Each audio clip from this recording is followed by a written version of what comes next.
Bonjour à toutes et à tous, présents dans la salle et à distance également. Je ne citerai pas tout le monde individuellement parce que je pense que personne n'est ici par hasard.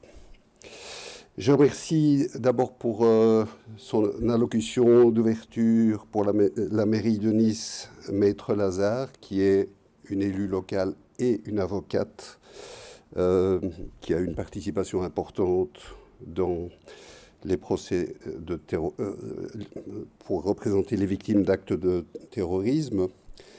La doyenne de la faculté de droit et de sciences politiques, Madame Eva Mouyal Basiliana, pour son accueil et pour la réceptivité qu'elle a eue par rapport au thème de ce symposium. Je remercie déjà M. Latour, doyen honoraire de la faculté de droit et de sciences politiques, qui va me succéder ici sous peu à la tribune et qui a été la cheville ouvrière finalement de notre arrivée ici à Nice. Merci pour votre accueil. Je remercie d'ores et déjà tous nos orateurs dont, il faut le dire, non seulement ils sont compétents, ils représentent vraiment une palette de sujets. On a essayé d'être le plus complet possible. Ils sont tous bénévoles et soyez remerciés pour ça. Ce colloque est assez international. On a essayé de l'organiser comme tel, puisqu'on a parmi les pays présents la Belgique, les Pays-Bas, l'Espagne, l'Italie, bien entendu la France. Je remercie brièvement nos quelques sponsors à l'Institut européen de l'expertise et de l'expert. Nous avons une indépendance totale et quasi spartiate. Donc on a très peu de sponsors, mais on les remercie d'être présents et on remercie en particulier dans nos sponsors la revue Expert, qui est la seule revue qui parle d'expertise judiciaire. Un petit instant pour vous parler peut-être des membres du consortium qui participent aujourd'hui, par ordre alphabétique, on va dire. Une association belge représentée par son président Thierry Wannet, l'association des médecins experts judiciaires, l'association belge francophone pour l'évaluation du dommage corporel, la compagnie des experts auprès de la Cour d'appel de Versailles, représentée par sa présidente Anne-Martina Sainte-Beuve, qui est également médecin légiste,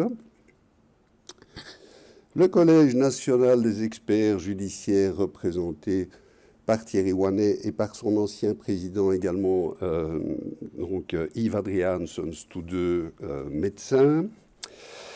Le Conseil national des compagnies d'experts de justice, la Compagnie nationale des médecins experts de justice, représentée aujourd'hui par le docteur Roch Ménès, dont il faut dire qu'il a été le promoteur de cette idée. C'est lui qui nous a convaincus de l'utilité d'organiser un colloque sur les victimes d'actes de terrorisme. Et Roch Ménès en connaît un bout puisqu'il est chirurgien lui-même et qu'il est très sensibilisé par toute la chirurgie, notamment la chirurgie de guerre. Et puis un petit mot pour l'Institut européen de l'expertise et de l'expert, que j'ai l'honneur de présider. Mais si j'ai l'honneur de le présider, je pense que je ne pourrais pas, au préalable, vous présenter les deux personnes qui ont été les fondatrices de l'Institut européen de l'expertise et de l'expert. Il y en a un qui se fait enfin, ils se font tous les deux discrets au fond de la salle. On a Alain Nuet, qui était le président de notre comité d'orientation à l'Institut européen de l'expertise et de l'expert. Nous n'avons pas de magistrats dans notre comité exécutif, mais nous avons un comité d'orientation sans qui nous ne faisons rien. Donc Alain Nuet, qui a été premier président de la Cour d'appel de Versailles, et qui est d'ailleurs citoyen niçois aujourd'hui. Voilà. À ses côtés, Jean-Raymond Lemaire, président fondateur de l'Institut européen de l'expertise et de l'expert, et qui jusqu'ici passe une grande partie de ses loisirs à s'occuper du bon fonctionnement de l'Institut et notamment de ses projets européens. L'Institut européen de l'expertise et de l'expert n'est pas une association d'experts. C'est une association, c'est un centre de réflexion qui regroupe certes des compagnies d'experts, mais également des barreaux et des cours d'appel. Donc c'est vraiment un centre de réflexion totalement indépendant. Et je pense que l'indépendance, encore une fois, on la doit en grande partie à Alain Nuet, qui pendant des années nous a drillé à être totalement indépendant. L'Institut européen de l'expertise et de l'expert fonctionne sur une base totalement bénévole et volontaire et est ouverte à tout. Donc je fais un bref appel pour celles et ceux qui veulent prolonger le mouvement. Nous sommes, entre autres choses, et je pense que c'est quand même un point extrêmement important, nous sommes observateurs notamment à la CEPEJ, la Commission européenne pour l'efficacité de la justice. Nous avons organisé plusieurs projets pour l'Union européenne et donc on a quand même un point important qui est de dire qu'on peut porter des messages et que les messages sont les messages de tous nos membres.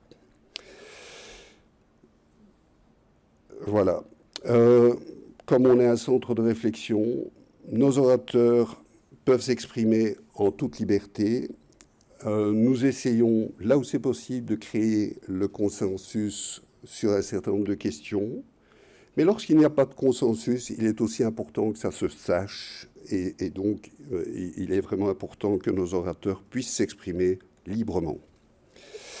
Alors, avant de céder la parole à M. Xavier Latour, qui est le doyen honoraire de cette faculté,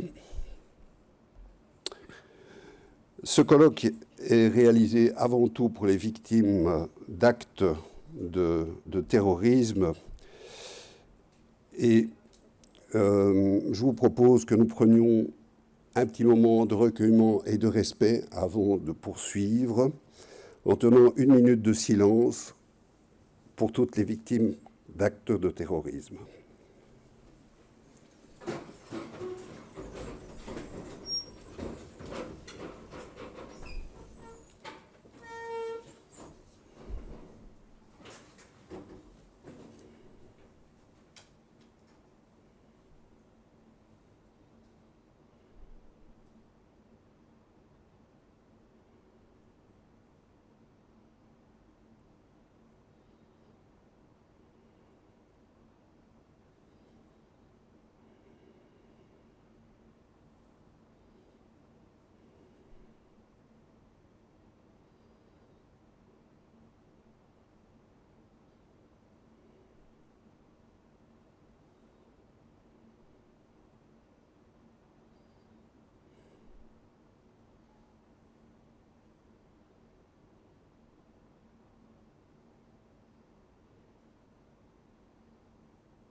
Je vous remercie, Monsieur Latour.